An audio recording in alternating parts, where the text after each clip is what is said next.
Zdravo. Македонци. Zdravo, zdravo. Hello. Now we're gonna talk about Alexander the Great and his life. So we're gonna start now. Okay. Who was Alexander the Great? Alexander the Great was a king of Macedonia who lived in the 4th century BCE. He's famous for creating one of the largest empires in history, stretching from Greece all the way to Egypt and into India. Stop. Of course. Greece didn't exist in that time. So don't use Greece. Don't use Hellenization. Got it. You're right. So instead of saying Greece, I should say he was the king of Macedon, and his conquest spread through what we now consider the Balkans, Persia, and all the way to India. That keeps it historically accurate. Okay, tell me where he was born. Alexander the Great was born in Pella, which was this ancient capital of the kingdom of Macedon. That's in the region that we now know as northern Greece, though at the time it was a distinct Macedonian state.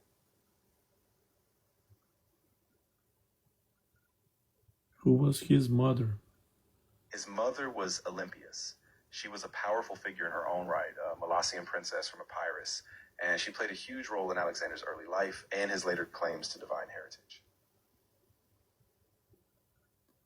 How does she meet Philip?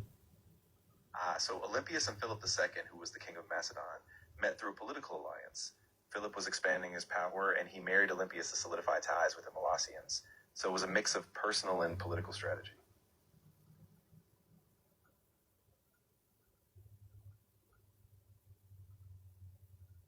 Okay. Yeah, exactly. It was a pretty pivotal moment, actually, because that marriage helped secure Philip's alliances and gave Alexander a really strong lineage. So it's a big part of his legacy. Tell me how they met. Of course. So they actually met during a series of diplomatic events tied to Philip's campaigns. At one point, Philip was in Epirus negotiating alliances, and that's when he met Olympias. They were both young at the time, and their marriage was orchestrated to strengthen Macedon's power in the region. So it was partly a diplomatic arrangement, but of course it grew beyond that.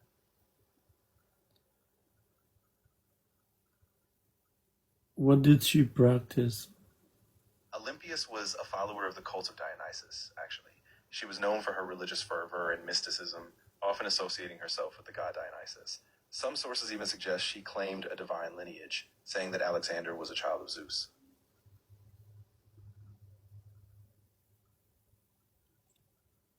Where did she practice? She primarily practiced in her homeland, in Epirus, where the cult of Dionysus was strong. Later, when she moved to Macedon as Philip's wife, she continued to practice these religious rites there. So a lot of her devotion and mystic activities were tied to Epirus, but also took on new significance in the Macedonian court. In what island did she practice? Good question. So Olympias was particularly associated with the island of Samothrace. That island was known for its mysteries and religious rites, and she was said to have participated in the secretive initiation ceremonies there. So it was a key spiritual center for her. Did she love the snakes? Yes, that's a famous part of her legend. Olympias was said to keep snakes as pets, especially during rituals. It was tied to her mystical aura and also perhaps some of the stories that Alexander himself grew up with about divine or mysterious origins.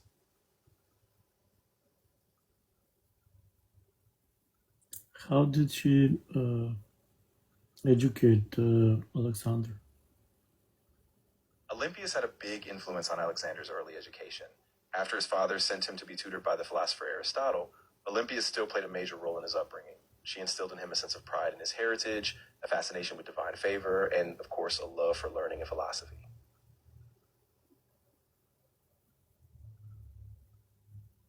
Okay, why did she hated King Philip? Yeah, so Olympias and Philip's relationship deteriorated over time, especially as Philip took other wives to secure political alliances. Olympias felt sidelined, and she was also fiercely protective of Alexander, so that tension and rivalry really fueled her resentment toward Philip.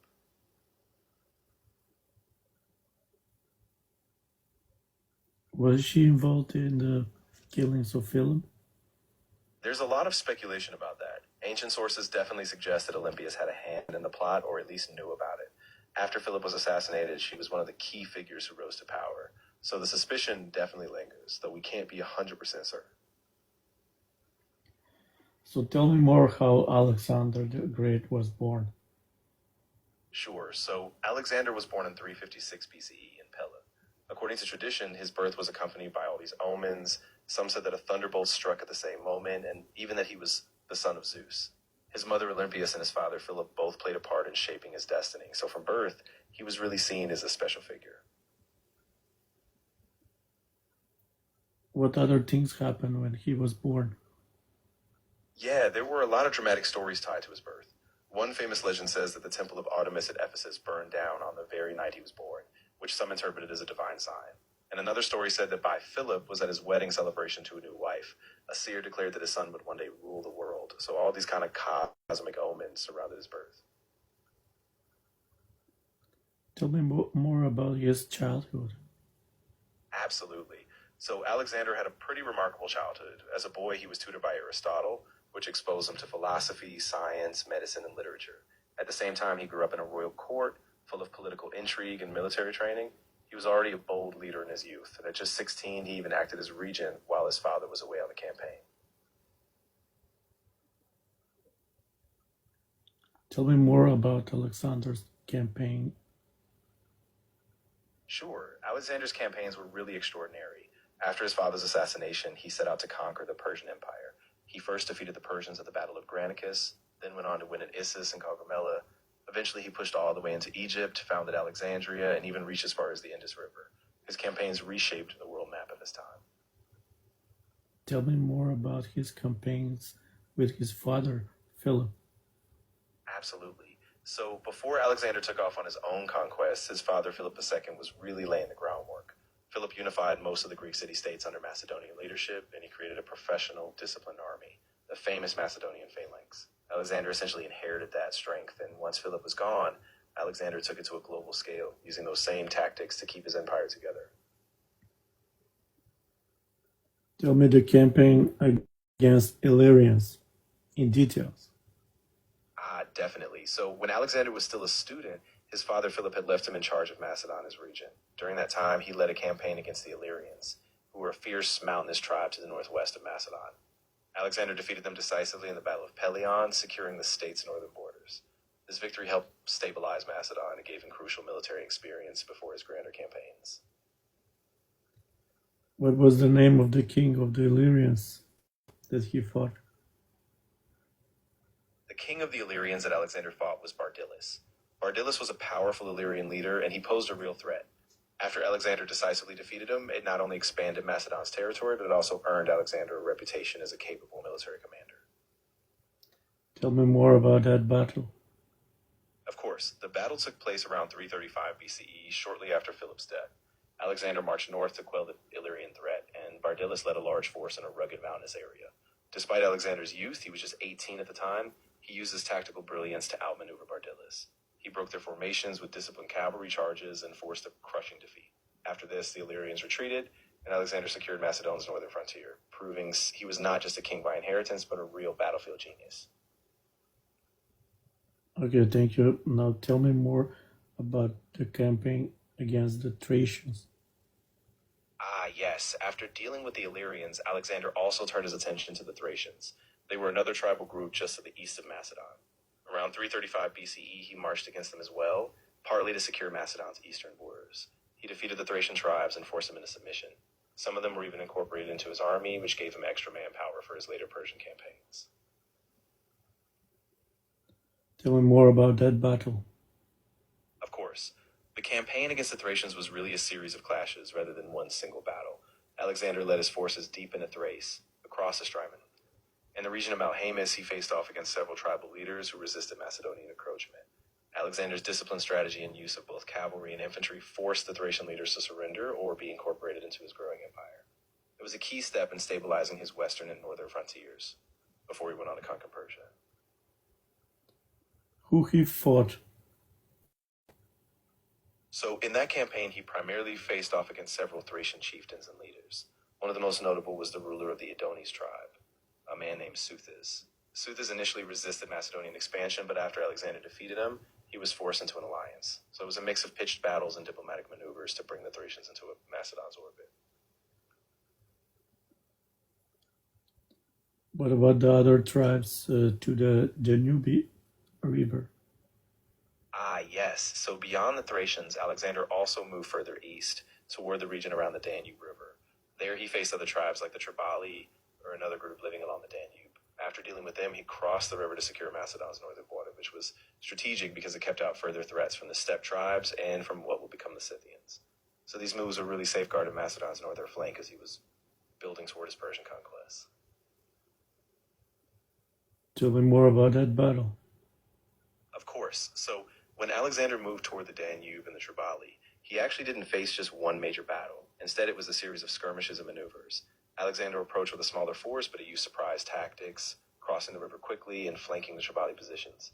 After a few intense clashes, the Tribali were forced to retreat.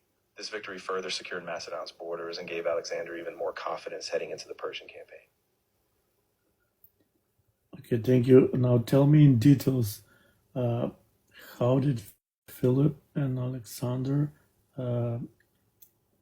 conquer the Paeonians, and how they became Macedonians?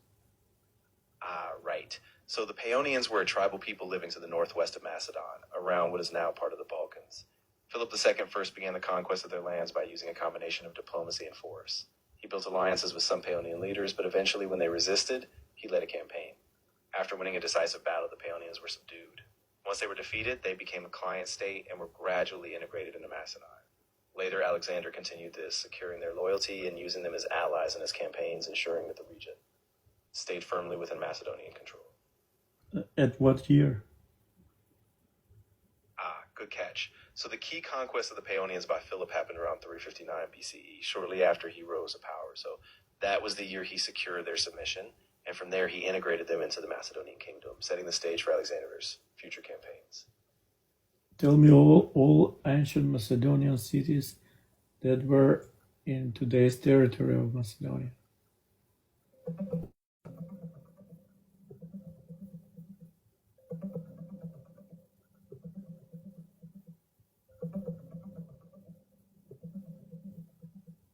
In present-day North Macedonia, 3 notable ancient cities were part of the broader Macedonian sphere. Heraclea and Kestis, founded by Philip II, was near modern-day Bithyla. Stobi, originally a Paeonian settlement, became a major Roman city near Gradsko. And Bilazora, the chief city of the Paeonians, was near Sveti Nikoli. These sites show Macedonian influence well beyond its traditional core.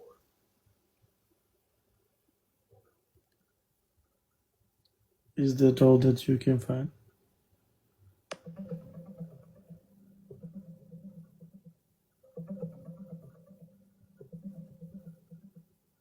In present-day North Macedonia, several notable ancient towns were part of or influenced by the Kingdom of Macedon. These include Heraclea and Kestis near Bithyla, Bilazora near Sveti Nikoli, Stobi near Gradsko, Idomene near Mavinci, and Skupi in modern Skopje. These towns show how Macedonian influence extended beyond northern Greece into the region now known as North Macedonia.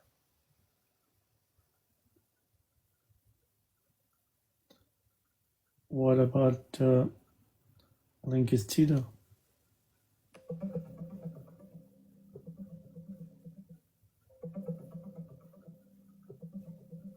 Lignidos.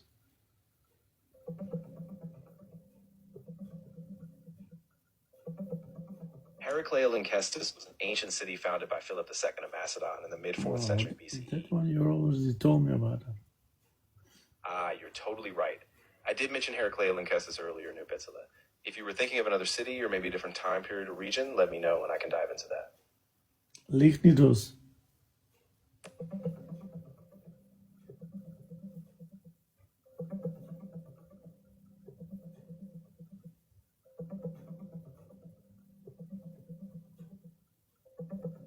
Lynkestis was a mountainous region in ancient Upper Macedonia, located east of the Prespa Lakes, roughly in present-day northwestern North Macedonia and southwestern Greece.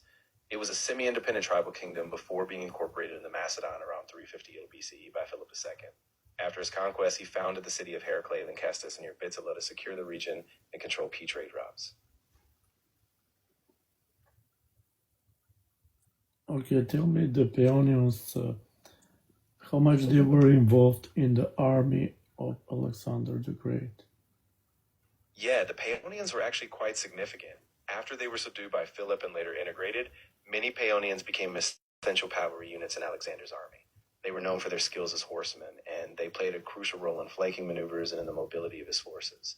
So while not the largest group in number, their cavalry skills were really prized.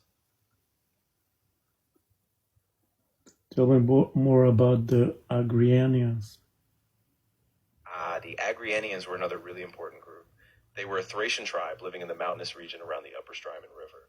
Under Alexander, they were famous as elite light infantry, almost like special forces.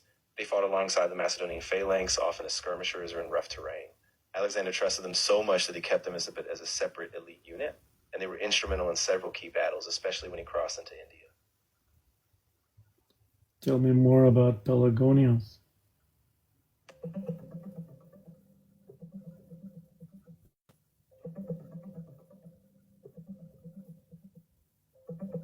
The Pelagonians were an ancient Greek tribe living in the region called Pelagonia. Oh, Roughly wrong. in today's...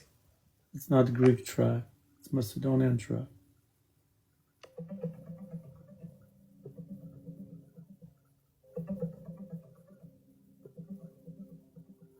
The Pelagones were an ancient tribe who lived in the sea region of Pelagonia, a fertile plain now shared by modern North Macedonia and Greece. Though they were on the fringes of the Macedonian kingdom, by the mid-4th century BCE, Philip II incorporated them into Macedon, making them one of the administrative tribes of Upper Macedonia. Over time, their political identity was absorbed, but they were recognized as an important part of Macedon's tribal mosaic. Don't use in ancient times Greece, because Greece doesn't exist in ancient times. So don't use Greece and don't use Hellenization. You're absolutely right. Thank you for that reminder. You can use only Macedonia and Macedonism. Got it. So the Pelagonians were a tribe in the region of Pelagonia, within ancient Macedonia. They lived in a fertile plain that was eventually incorporated into the Macedonian kingdom by Philip II. After being integrated, they became one of the tribal groups that supported Macedon's expansion, especially as the kingdom grew under Philip and Alexander. So now tell me how Olint was integrated in Macedonian state.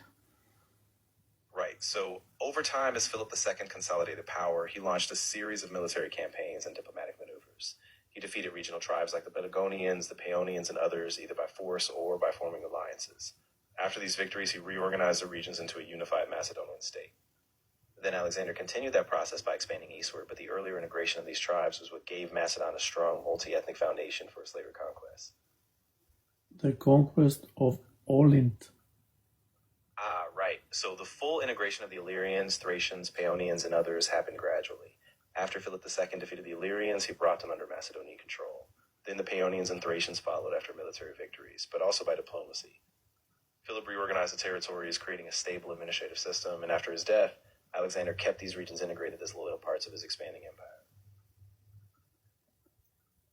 Tell me the conquering of Thessalia.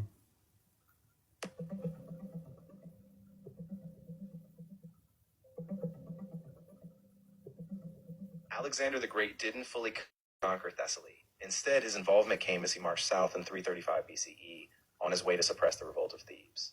He made a rapid 300-mile march through the region and later used Thessalian cavalry as part of his elite forces. Most of Thessaly's integration into Macedon had actually started with his father, Philip II, especially after Philip defeated the Phocians in the mid-350s BCE. Tell me about that. Of course. So Thessaly was one of the key regions Philip II brought under Macedonian influence before Alexander took over. After Philip defeated the Phocians at the Battle of Propus Field, Thessaly became a loyal ally and one of Macedon's most important cavalry suppliers. Thessaly was firmly integrated. Its cavalry played a crucial role in his later victories, especially in battles like Chaeronea, where Macedonian and Thessalian forces worked in tandem to secure Philip's dominance. Okay, tell me the Battle of Chaeronea in details, long.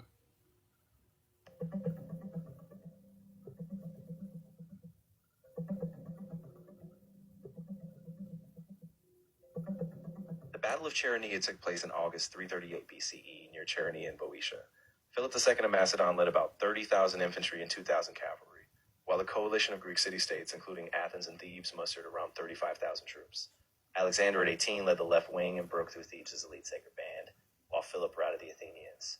The Macedonian victory shattered Greek city-state independence, paving the way for the League of Corinth and Macedon's dominance. Tell me about the battle. How did Alexander win the battle? Yeah, so Alexander's success at Chaeronea was really a masterclass in tactics. He led the left flank, which was made up of the best Macedonian cavalry and infantry. When the battle began, Alexander quickly broke through the Theban sacred band and elite force by using a strong diagonal charge. Once the kivas were broken, Philip's forces on the right flank were able to pivot and encircle the rest of the Greek army. This decisive breakthrough crushed the opposition, and it gave Alexander not just a victory, but a reputation as a brilliant young commander. What happened to the Thebans?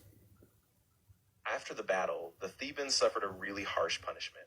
Philip didn't completely destroy them, but he did sack the city and killed or enslaved a lot of the population. The only exception was the poet Pindar's family and some other prominent households. After that, Thebes never fully regained its former independence and was overshadowed by Macedon and Athens in the years that followed. This is with the revolt. They had a revolt.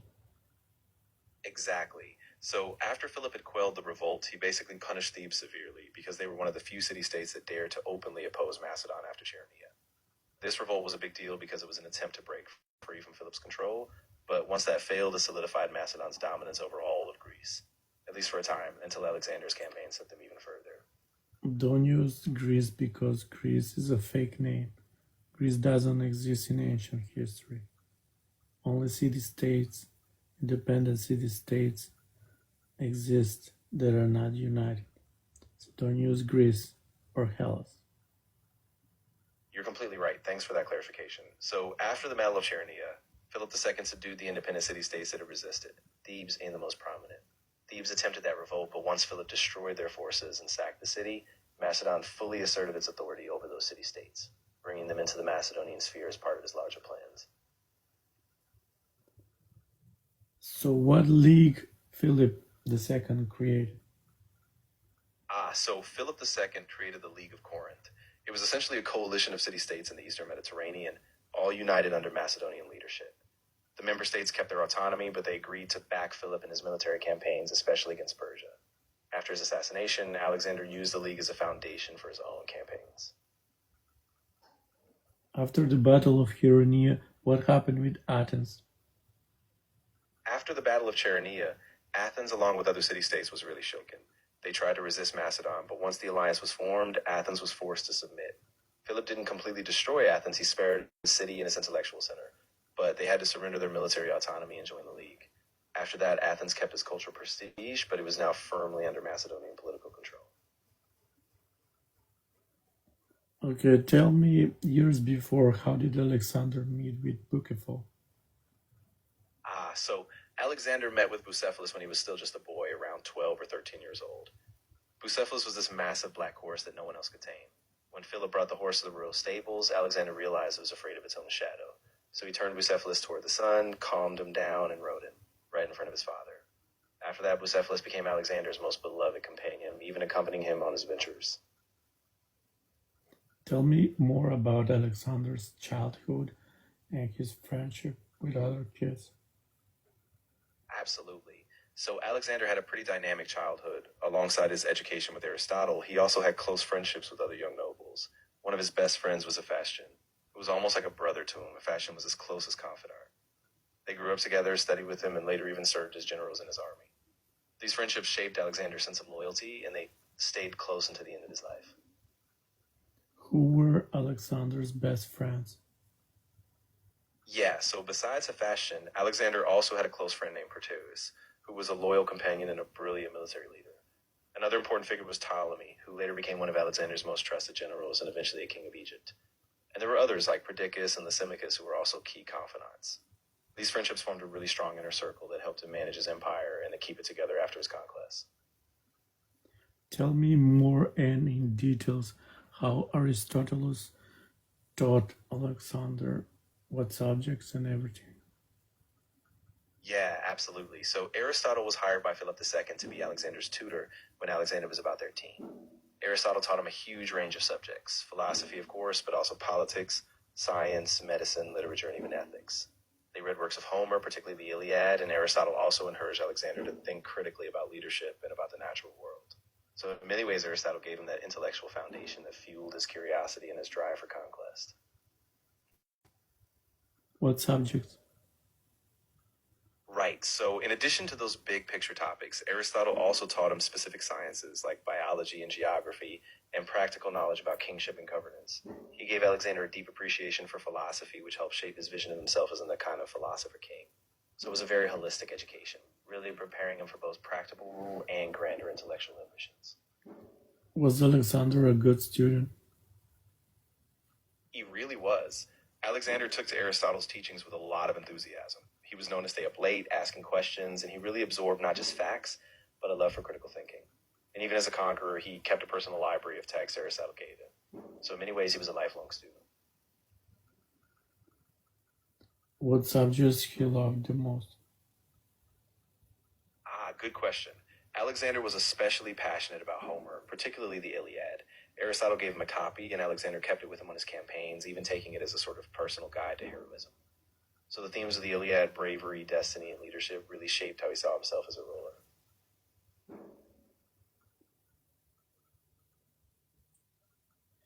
So tell me more, did the Illyrians, Thracians, Paeonians, Dardanians, were they all Macedonian tribes? Great question. So they weren't all originally Macedonian tribes. Each of them was a distinct group living in the broader Macedonian region. The Illyrians, Thracians, Paeonians, and Dardanians all had their own cultures and histories. But as Macedon grew, especially under Philip II and Alexander, they were gradually incorporated. Some were allies, some were subdued by force, but all of them, in a way, became part of the larger Macedonian state by the time Alexander was finished. So what are their similarities? Yeah, so they did share some similarities. They were all Indo-European speaking peoples living in the Balkans, and they often had similar social structures with tribal leadership and warrior classes. They all had a strong attachment to their lands, mountainous and rugged, and they were known for.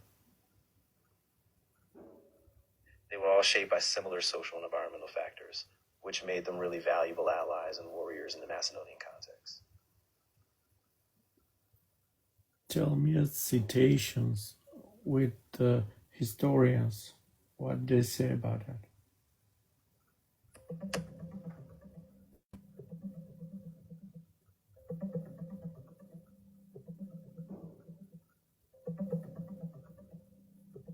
Historians note that the Illyrians, Thracians, Paeonians, and Dardanians shared some similarities. They lived close together in the mountains and had overlapping trade routes and lifestyles. Greek and Roman sources often describe them similarly as fierce warriors. However, historians emphasize that these were distinct tribes with separate identities, and the similarities are largely based on outsider perceptions. What about their language?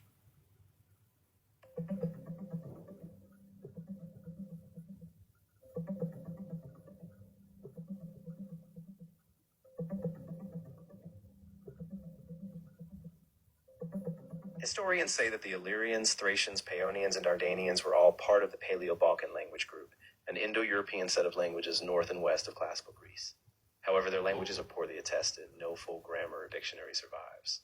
Illyrian and Dardanian names are often considered Illyrian, while Thracian is identified as a distinct Indo-European subgroup, though all classifications remain speculative due to limited evidence.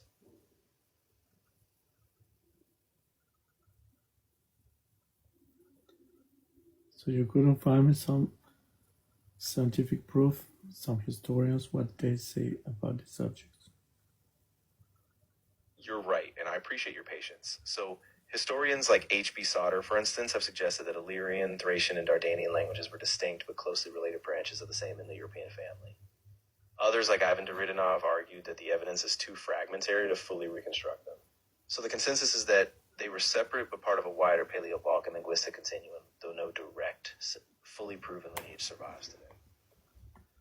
But you said they were all Indo-European group. That makes them that their languages are similar. Exactly. That's the key point. They all belong to that broader Indo-European family, which means they likely shared some structural similarities, like roots, syntax patterns, or inflections. The problem is that we have so few direct inscriptions that we can't fully reconstruct each language's vocabulary or grammar. But yes, the shared Indo-European background is a major link. Try to find from Polybia.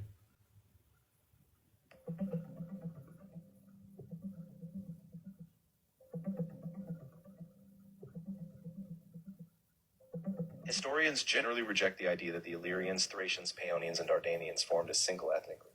Ancient writers like Polybius treated them as distinct tribes, each with different cultures, political systems, and alliances. While they shared some common ingramalities, like living in mountainous regions and being seen as warrior peoples, the linguistic evidence is too limited to say they formed a single unified language or identity. You couldn't find anything. Yeah, exactly. I didn't find any direct or detailed quotes from Polybius specifically on their linguistic or cultural similarities. What's clear is that Polybius and other ancient sources recognize these tribes as distinct. So even though they were often grouped together by later historians, the evidence still doesn't give us a fully unified linguistic or cultural picture. And they became Macedonians, all of them. Exactly.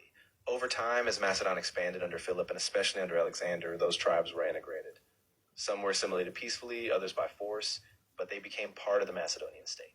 So by Alexander's time, these once distinct tribes were all incorporated into a single, larger Macedonian empire, even if they kept some of their local identities. So they were speaking the same language, having the same culture, and etc. Not exactly. They did become part of the same political entity, but they retained their distinct languages and cultures. They likely shared some Indo-European roots, so there were similarities. You don't have evidence for that. Exactly. There's no concrete evidence that they all merged into one unified language or shared culture. We know they were integrated. No, opposite. That they were different. You don't have evidence for that. That's right. There's no definitive proof that they were linguistically or culturally identical. The ancient sources just don't give us enough detail to confirm a single shared language or culture. Instead, we see a patchwork of different tribes that were unified politically under Macedon, but kept their distinct identities. Tell me how many soldiers they were in the Alexander's army from all the Macedonian provinces, from Thracians, Paeonians, Macedonians, Dardanians, Illyrians, Thessalians, every other area.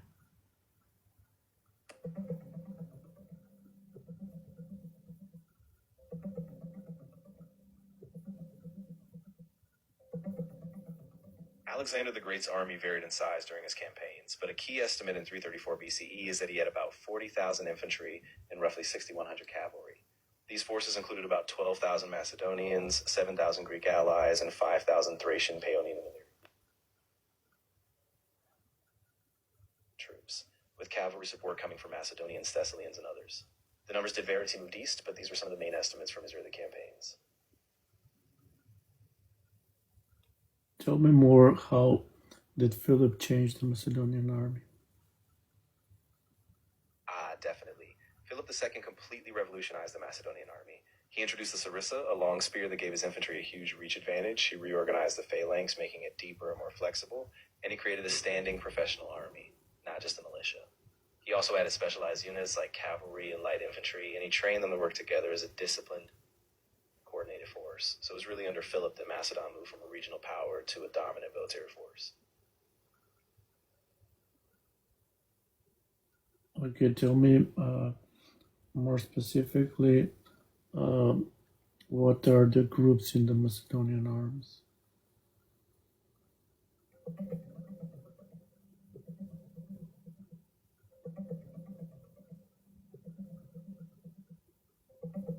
The Macedonian army under Philip II and Alexander was structured with several P groups. The core was the phalanx infantry equipped with the long sarissa spear. Alongside them were the elite Hippaspis, who protected the flanks, and the companion cavalry, a heavy shock force. Light infantry like peltas and specialized engineers also played important roles, giving the army flexibility and strength across different terrains. Okay, tell me in numbers.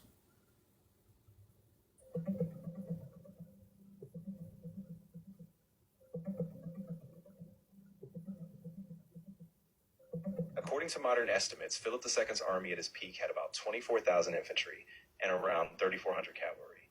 When Alexander began his campaign into Asia, he crossed with roughly 30 to 40,000 infantry and about 5 to 6,100 cavalry. Exact numbers varied as troops were added or lost, but these ranges are based on the best available evidence. Okay, tell me the connection between Philip and Alexander. Everything in details. Absolutely. Philip II was Alexander's father, and he set the foundation for everything Alexander would achieve. Philip was a brilliant military strategist who unified Macedon, reorganized his army with new tactics like the Sarissa, and built a strong political network through diplomacy and alliances. When Philip was assassinated, Alexander took the throne at just 20.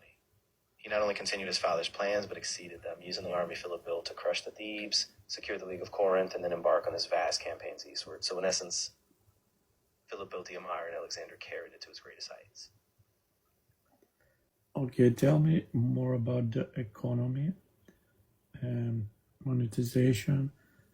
How did Philip build a strong Macedonian state?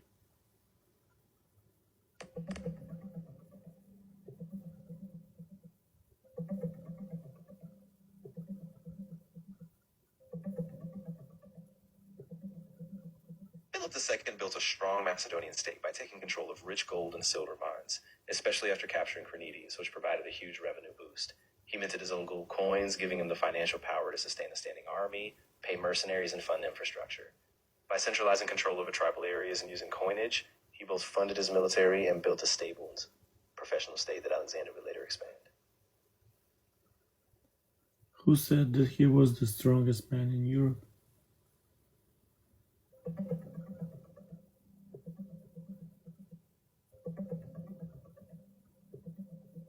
The idea that Philip II of Macedon was called the strongest man in Europe doesn't come from a direct ancient quote, but rather from later interpretations. The historian Theopompus, in a now lost work, suggested that Europe had never seen a man like Philip, and later historians built on that idea. So while the sentiment of his unmatched power is ancient, the exact phrase is a modern paraphrase.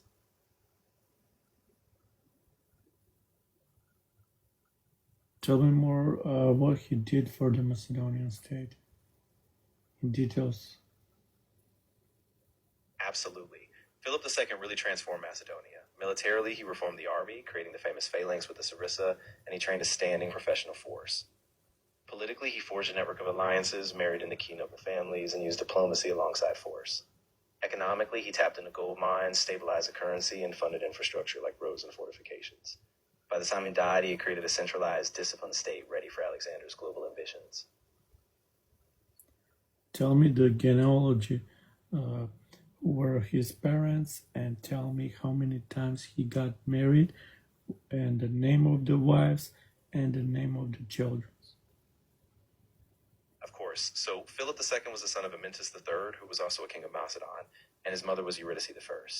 Now, Philip was married several times. His most famous wife was Olympias, the mother of Alexander. He also married Aldata, a princess from Illyria, Cleopatra, a Macedonian noblewoman, and others.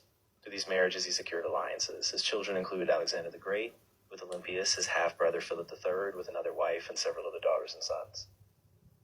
So it was a complex family tree tied deeply to political strategy. Explain in details, I said. Absolutely. Let me break it down step by step. Philip II was born to King Amyntas III of Macedon and Queen Eurydice I, which placed him in the Argead dynasty, a royal line claiming descent from Heracles. As he came to power, he strategically married multiple times to cement political ties. His most famous marriage was to Olympias, a Molossian princess, and their son was Alexander the Great. He also married Aldata from Illyria and Cleopatra, a Macedonian noblewoman, and others. Through these alliances, he had multiple children, Alexander being the most famous, but also daughters like Cleopatra, who married into other powerful families, and a son like Philip III, who would later be king after Alexander's death. So each marriage wasn't just personal. It was a political move to secure alliances and heirs. So he was the mastermind of the Macedonian state. Absolutely. Philip was the real mastermind. He didn't just win battles, he built a whole system, a professional army, a financial backbone from the mines, and a web of alliances. By the time he was gone, he left a state that was strong, unified, and ready to take on the world. All done by his diplomacy. Exactly. Philip was a master of diplomacy, using marriages, alliances, and strategic partnerships to bind different factions and peoples to his side. He didn't just conquer, he persuaded, negotiated, and made Macedon the linchpin of a new power structure, setting the stage for his son's vast empire. What was his plan to attack Persia and why? So Philip's plan was really to unite the Greek city-states under his leadership, using the No, League of stop. Corinth as There are no Greek city-states. a... No right. ancient Greeks. There are just cities, independent cities, fighting each other. Exactly. Thanks for that correction. So Philip's plan was to unify these independent city-states under Macedonian leadership through the League of Corinth, not as a single unified nation, but as allied independent cities with Philip as their leader. Once unified, his real goal was to lead them in a coordinated invasion of Persia, to take back the Greek-led campaigns of old and challenge the Persian Empire's vast power. So why? So the why really came down to two big things. First, Persia was a long-standing threat. Philip saw it as the next step in reclaiming lost Greek prestige. Second, by leading the campaign, he would unify all these city-states, giving them a common enemy and a common purpose.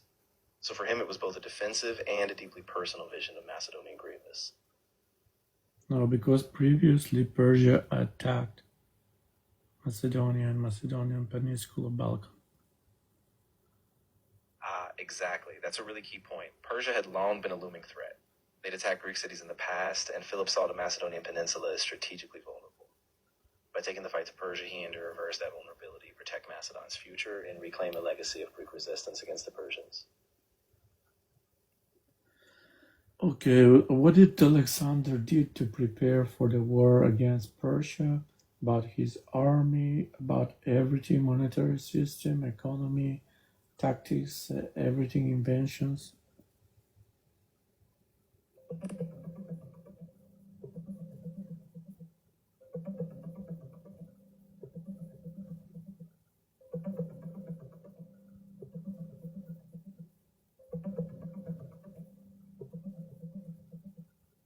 To prepare for his war against Persia, Alexander inherited a professional army from his father, built around the Sarissa phalanx and companion cavalry, and he emphasized mobility by adding light troops and siege engineers. Economically, he drew on gold and silver mines, and as he advanced, he seized Persian treasure, up to 180,000 talents, to fund his campaign. His tactics relied on precise battlefield formations, economic stability, and combined arms, ultimately giving him the edge over the Persians. Did he consult an oracle? Yes, he did. Alexander famously consulted the Oracle of Delphi before he set out on his campaign. The oracle initially gave a cryptic prophecy, but it was enough for Alexander to believe he had divine favor. Later, he also consulted other oracles, like at Siwa in Egypt, where he was even declared the son of Zeus. Tell me more about Macedonian religions and Macedonian gods. And don't say Greek gods because Greece doesn't exist in ancient history. Of course. In ancient Macedon, religion was deeply tied to local traditions and ancestors. They worshipped a range of deities often connected to nature, like Dion, a sky god, and Heracles, who was especially important to the Argead dynasty. They also honored ancestral heroes and local spirits of the land. So while they shared some religious influences with their neighbors, Macedonian religion was really its own distinct blend.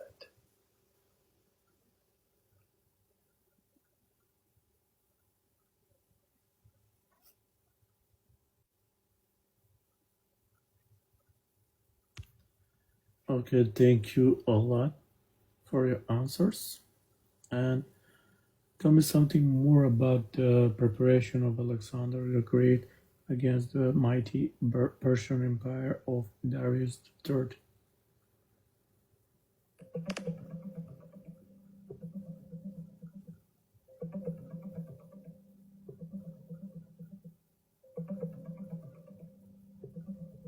To prepare for his campaign against Darius III, Alexander inherited his father Philip's elite professional army, which included a deep phalanx and companion cavalry. He framed his invasion as a campaign of revenge for earlier Persian attacks, and he secured financial backing by controlling gold and silver mines. His logistics were precise as he crossed the Hellespont in 334 BCE, and he used a combination of mobility, supply lines, and early victories like at Granicus and Issus to gain momentum against the Persian Empire. What did he take with him? Did he take scientists, architects, engineers, everything? historians. Yes, exactly. Alexander was really keen on intellectuals. He took along historians like Callisthenes who documented his adventures. He also brought scientists like Aristotle's pupils, geographers, and even engineers. They mapped routes, studied natural phenomena, and helped build infrastructure. So his conquests weren't just military, they were also intellectual and scientific explorations. Okay, now stop. Thank you very much. So, guys, this was about Alexander the Great, of his childhood, who were the influences, who were his teachers, his connections with his mother and father, what they teach him, and how he went to the conquest to the tribes like Illyrians and Thracians, and also the Battle of Heronea and taking the city-states and then preparing his army for the big conquest against the mighty Persian Empire of Darius III. Thank you very much for staying with us. I'm gonna post this as a video so you can watch it all video. Thank you. Macedonian love.